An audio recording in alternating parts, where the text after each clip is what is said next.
Bismillahirrahmanirrahim. Assalamualaikum warahmatullahi wabarakatuh. Nama saya Rizky Suganda dan pada kuliah kali ini yang merupakan lanjutan dari kuliah Nutritional Ergogenic Aids, saya akan membawakan mengenai sport supplements atau suplemen yang biasa digunakan di bidang olahraga. Pada kuliah kali ini, saya akan membahas beberapa hal, yaitu mengenai apa itu suplemen kesehatan, dan apa itu suplemen olahraga, apakah kita perlu suplemen, dan mengapa kita perlu suplemen. Lalu mengenai suplemen protein, whey protein, suplemen asam amino, kreatin, dan kita akan bahas mengenai ini untuk apa, berapa banyak kita bisa mengkonsumsinya, kapan atau timingnya, kapan ya kita mengkonsumsinya.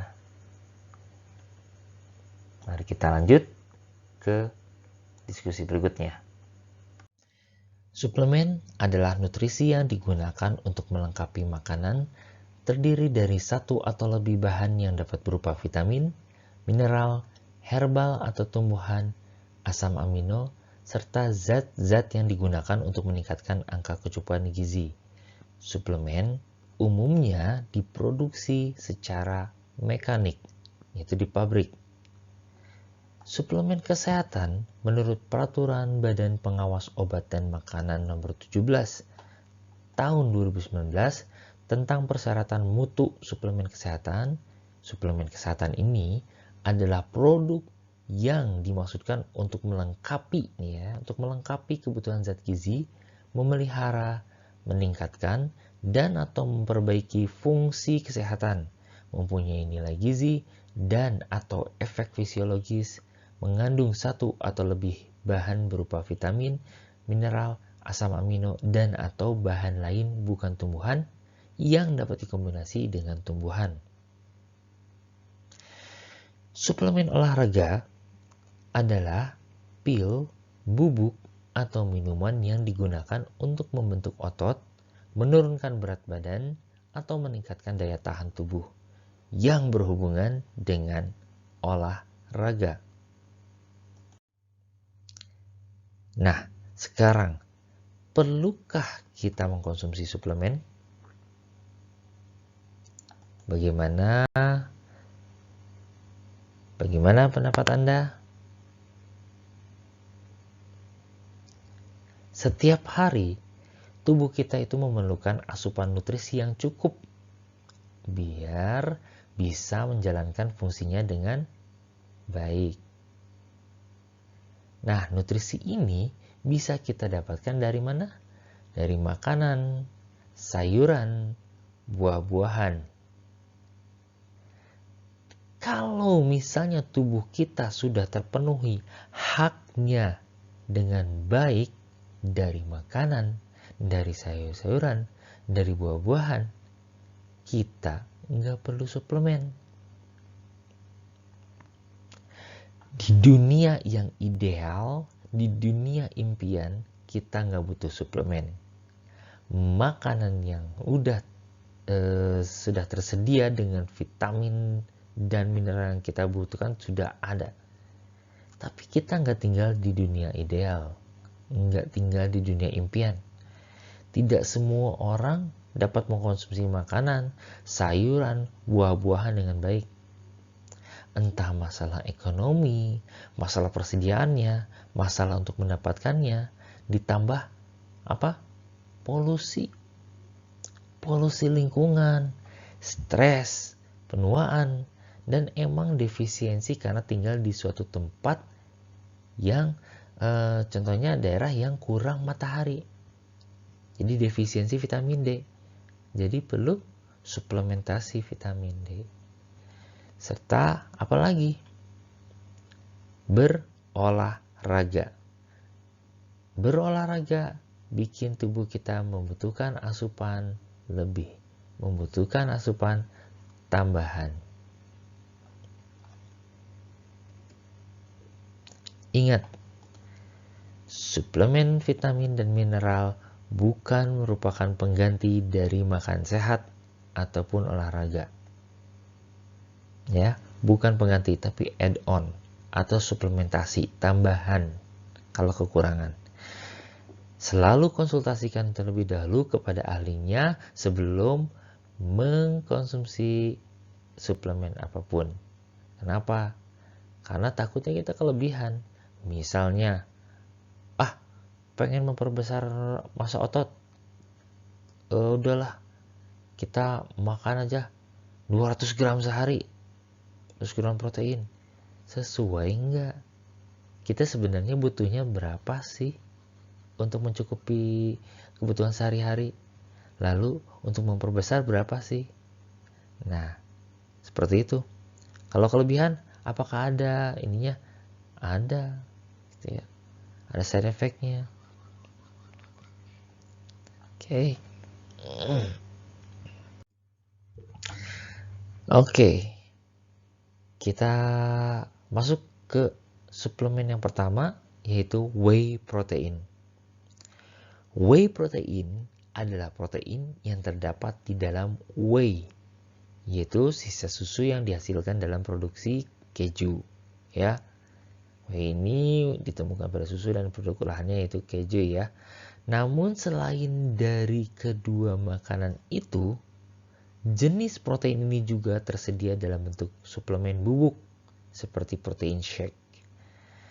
Suplemen whey protein ini bisa dikonsumsi dengan cara ditambahkan ke dalam makanan atau minuman, misalnya jus atau milkshake. Whey protein ini sangat populer di kalangan atlet-atlet, terutama atlet binaraga atau weightlifting.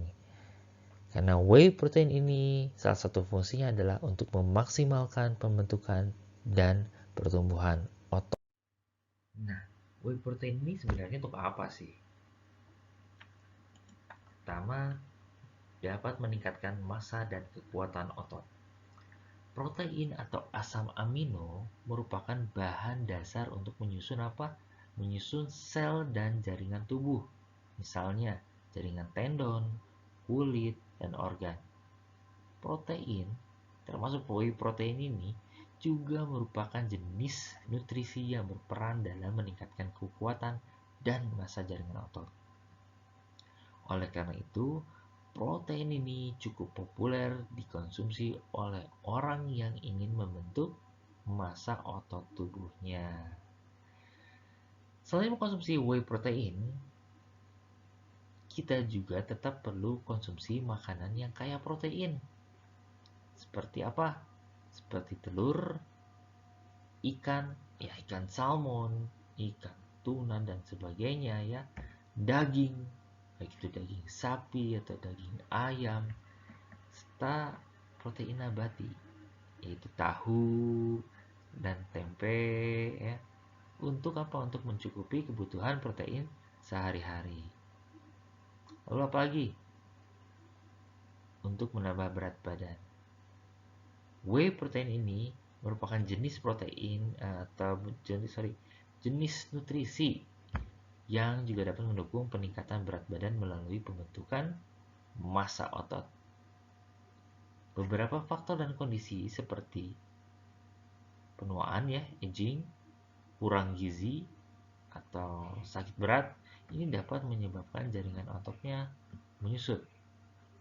Oleh karena itu, whey protein bisa dikonsumsi oleh orang-orang yang ingin menambah berat badan asal dibarengi dengan olahraga.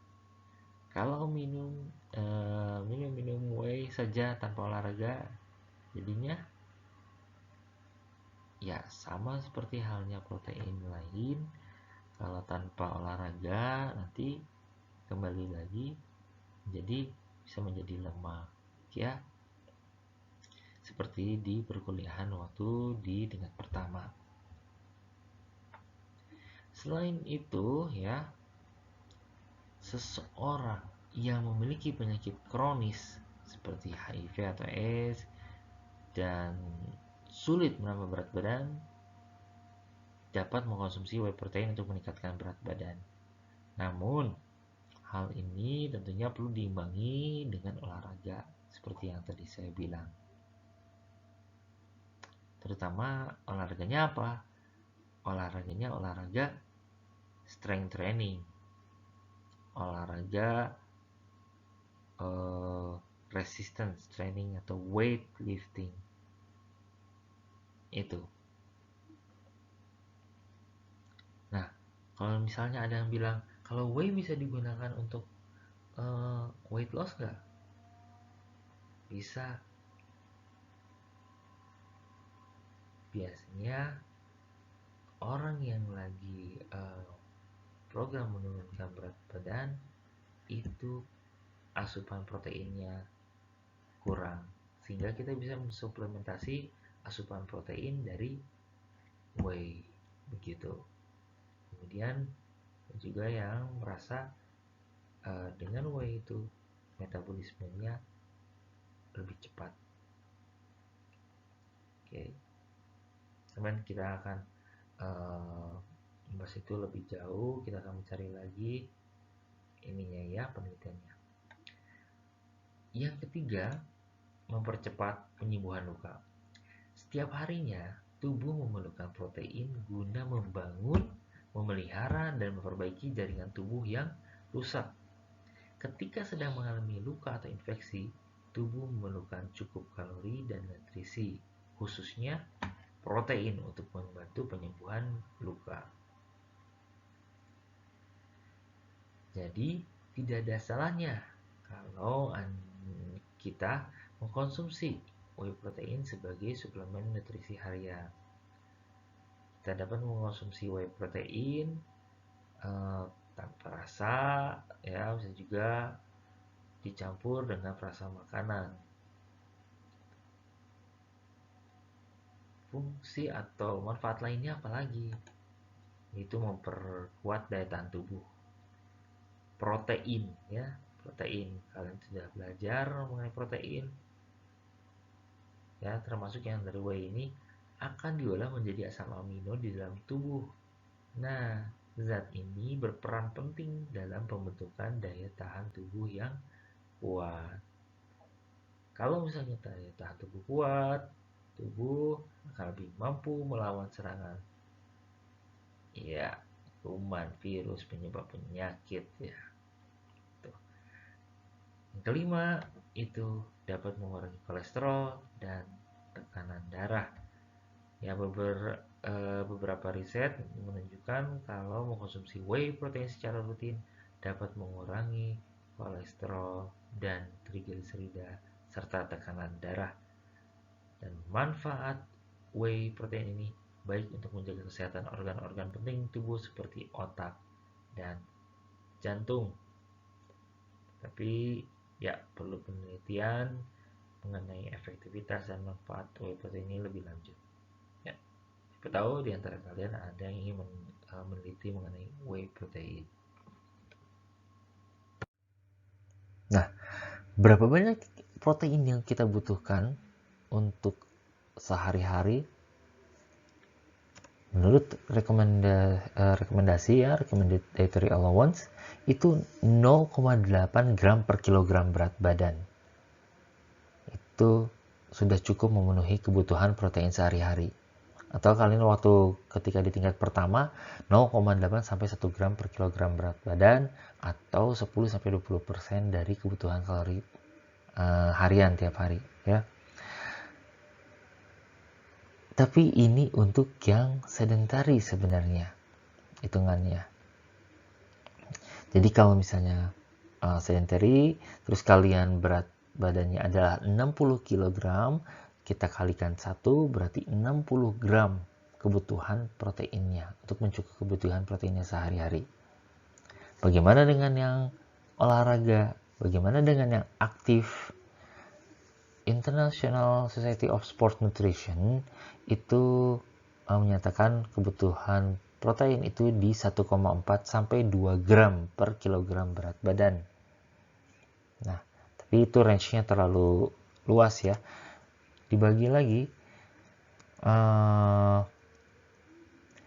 dari beberapa penelitian, ini katanya kalau untuk yang atlet endurance seperti berlari, sepeda, berenang gitu ya, endurance itu direkomendasikan di 1,4 gram per kilogram berat badan. Lalu yang intermittent activities seperti sepak bola, seperti basket gitu ya, olahraga permainan itu di 1,7 gram per kilogram berat badan. Lalu untuk olahraga yang ingin meningkatkan massa otot atau untuk binaraga ya, yang angkat beban, resistance training, weightlifting, itu rekomendasinya di 2 gram per kilogram berat badan. Jadi kalau misalnya kalian berat badannya 60 kilo, berarti makan proteinnya di 120 gitu ya, 60 kg dikali 2 gram, berarti 120 gram proteinnya sehari. Oke. Satu telur berapa? Satu telur itu 6 gram protein. 100 gram dada ayam berapa? Ada di sekitar 28-29 gram proteinnya. Ya, itu hanya contoh saja. Kapan sebaiknya kita mengkonsumsi whey protein tersebut? Whey protein ini diabsorpsi cepat dibandingkan dengan bentuk protein lainnya. Dan biasanya ini lebih kena manfaatnya, dan ada penelitiannya juga, itu segera ya sebelum atau sesudah workout, baik itu 1 jam sampai 30 menit sejam sebelum atau sesudah.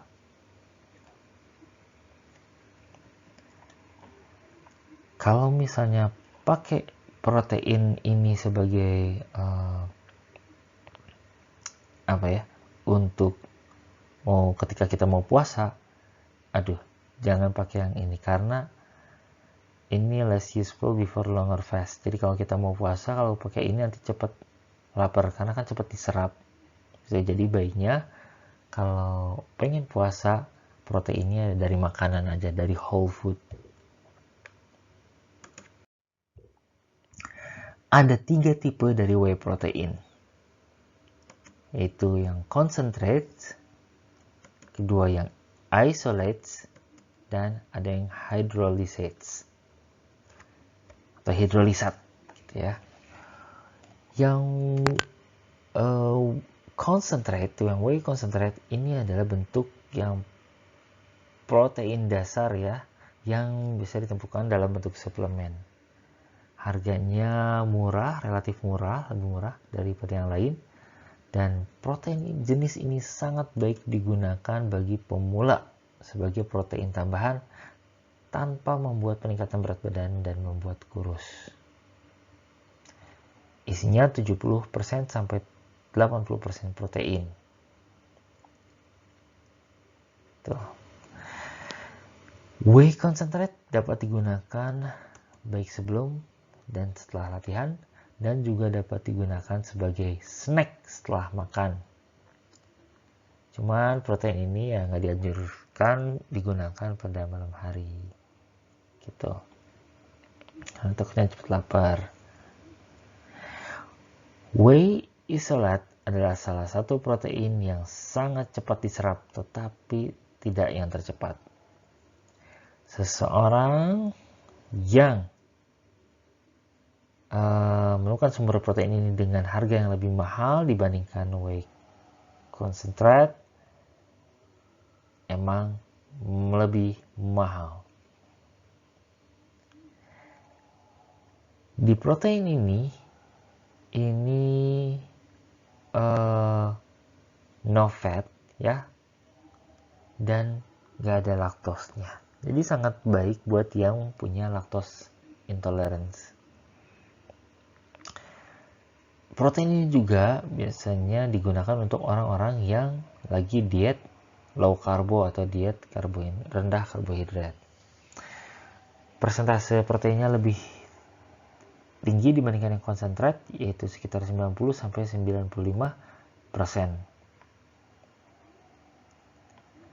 Untuk timingnya sama ya, sebelum dan sesudah latihan, karena penyerapannya cepat dan dapat digunakan untuk mensuplai nutrisi otot sehingga dapat tumbuh dan recovery-nya cepat.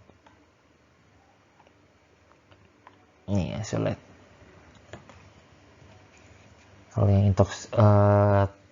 intoleransi terhadap laktosa biasanya pakai yang isolate. Whey hydrolysate ini bentuk yang paling mahal dan protein kualitas tinggi yang punya peptida mudah diserap sehingga punya efek anabolisme atau pembentukan otot yang sangat bagus dan penyerapannya tinggi. Ini juga yang hydrolysate sangat baik ya untuk sistem pencernaan dibandingkan whey concentrate. Karena ini pre-digest gitu, sudah dicerna sebelumnya. Jadi lebih cepat dicernanya. Sehingga kalau lebih cepat dicernanya jadi lower digestion time-nya. Waktu untuk pencernaannya lebih cepat ya. Whey ini dapat digunakan baik sebelum dan sesudah latihan, dan ini biasanya lebih mahal, bukan lebih lagi, paling mahal di antara tiga ini.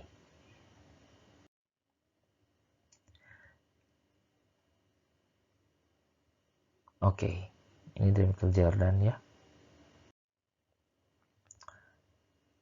Kita berlanjut ke suplemen yang berikutnya. Suplemen yang kedua adalah BCAA. Pasti sering dengar ya BCAA. Branch Chain Amino Acids.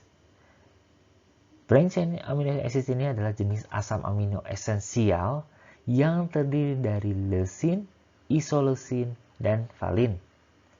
BCAA ini sangat diperlukan oleh tubuh dalam proses pembentukan protein otot dan menghasilkan energi.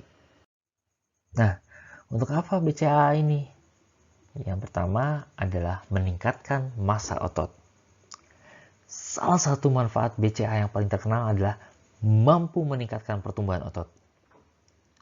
Leucin pada BCAA diketahui dapat mengaktifkan enzim yang berfungsi untuk merangsang pembentukan massa otot, misalnya angkat beban.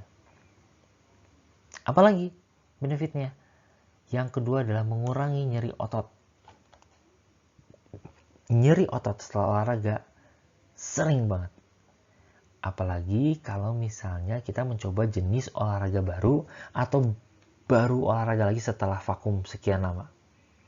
Biasanya nyeri ini biasanya muncul dalam waktu 12-24 jam dan bisa berlangsung sampai 3 hari.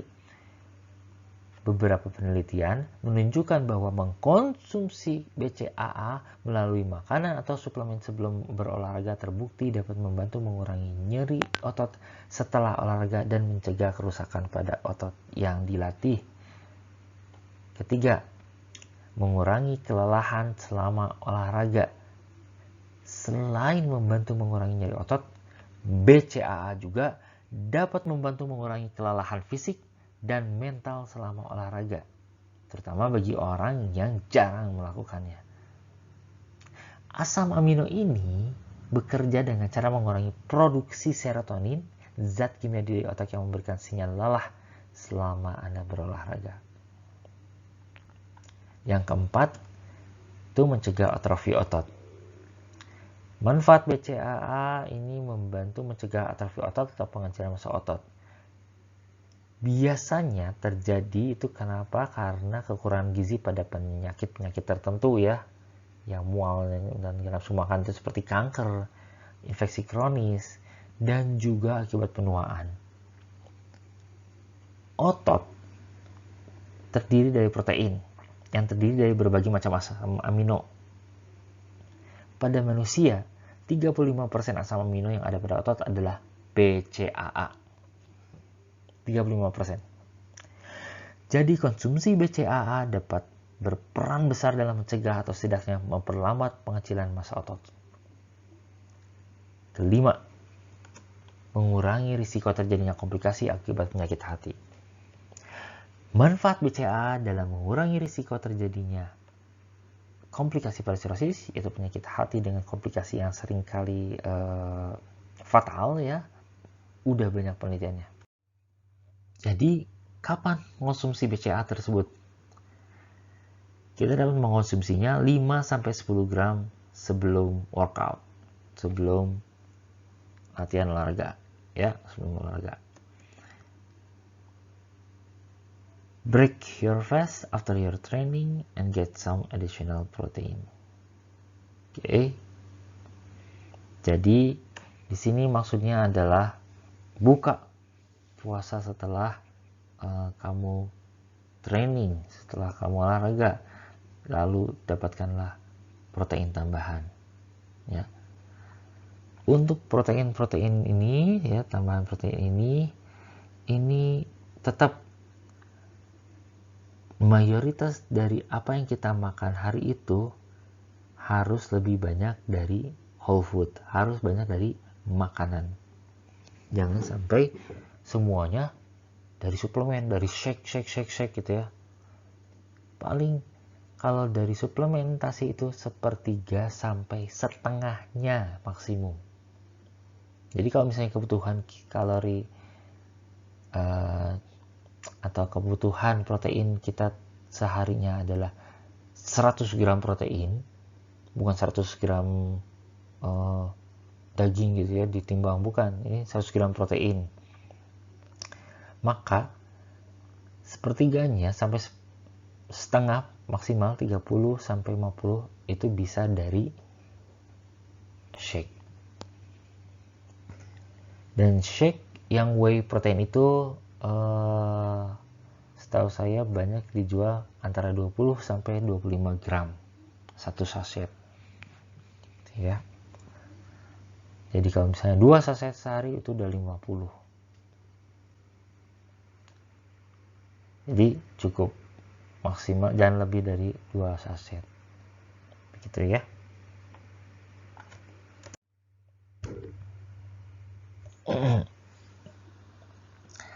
When the only situation where they useful is when you want to have to exercise on an empty stomach and want to avoid muscle aches. Jadi kapan minumnya untuk yang ini ya, untuk suplemen yang ini? Mereka lebih bermanfaat kalau misalnya kita mau exercise dalam keadaan perut kosong dan emang pengen menghindari nyeri otot gitu ya. Suplemen ketiga yang akan dibahas pada kuliah ini adalah kreatin. Kreatin adalah senyawa alami dalam sel otot yang juga tersedia dalam bentuk suplemen. Kreatin membantu otot untuk menghasilkan energi saat kita melakukan latihan kekuatan atau latihan intensitas tinggi. Suplemen kreatin banyak dikonsumsi di kalangan bodybuilder untuk meningkatkan massa otot mereka. Suplemen ini juga membantu meningkatkan kekuatan dan performa latihan. Sekitar 95% kreatin tubuh tersimpan di dalam otot dalam bentuk fosfokreatin. Sementara itu, 5% lainnya tersimpan di otak, hati, dan ginjal. Lalu, buat apa kreatin?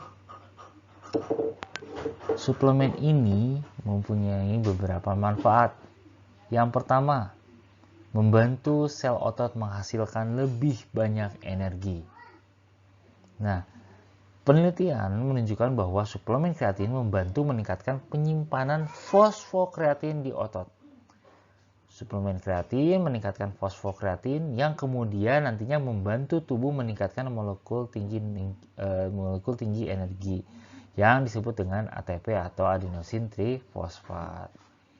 Ya, ATP yang tinggi ini akan membantu kita menjalankan performa latihan yang lebih baik. Kedua, membantu pertumbuhan otot. Selain membantu memberikan energi lebih banyak, kreatin juga dilaporkan efektif untuk pertumbuhan otot, baik jangka pendek maupun jangka panjang. Bahkan manfaat kreatin ini juga dirasakan oleh berbagai kalangan. Bukan hanya para atlet, tapi juga orang lanjut usia yang sedentari juga. Pada penelitian lain, juga mengungkapkan bahwa suplemen kreatin meningkatkan kadar air di dalam otot. Nah, peningkatan ini dikenal dengan istilah volumisasi sel dan dapat memperbesar ukuran otot. Nah, suplemen ini disebut-sebut sebagai suplemen yang paling efektif untuk menambah massa otot. Ketiga, meningkatkan performa latihan intensitas tinggi atau high intensity exercise performance. Karena kreatin membantu meningkatkan produksi ATP. Konsumsi suplemen kreatin atau ini konsumsi suplemen kreatin ini meningkatkan performa individu dalam melakukan latihan intensitas tinggi, dan kreatin ini dapat mempengaruhi berbagai faktor dalam latihan, misalnya kekuatan fisik, kemampuan berlari, daya tahan otot, resistensi terhadap kelelahan, jadi nggak cepat lelah, massa otot, pemulihan, kinerja otak. Nah, lalu benefitnya apa lagi? Dapat mengurangi rasa lelah katanya.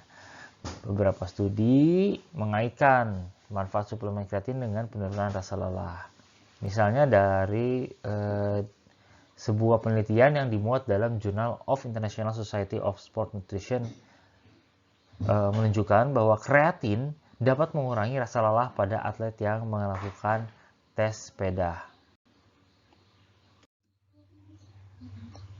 Nah, berapa banyak yang dibutuhkan kreatin yang dibutuhkan gitu ya seharinya, yaitu 3-5 gram per hari. Dan ini sudah cukup gitu. This is enough to saturate the muscle within 2 till 4 weeks and enough for maintenance afterward. Jadi dosisnya segini aja, 3-5 gram per hari. Itu biasanya kalau kreatin sudah ada sendok takarnya, dan itu kurang lebih bisa sampai 5 gram. Kapan kita bisa mengkonsumsi kreatin? Kreatin doesn't have immediate effects, so its timing really doesn't matter. Mau pagi, mau siang, mau malam, enggak, terserah makannya kapan. Taking it before your exercise won't lead to increased strength. Katanya mengkonsumsinya sebelum exercise enggak jadi tinggi kekuatannya.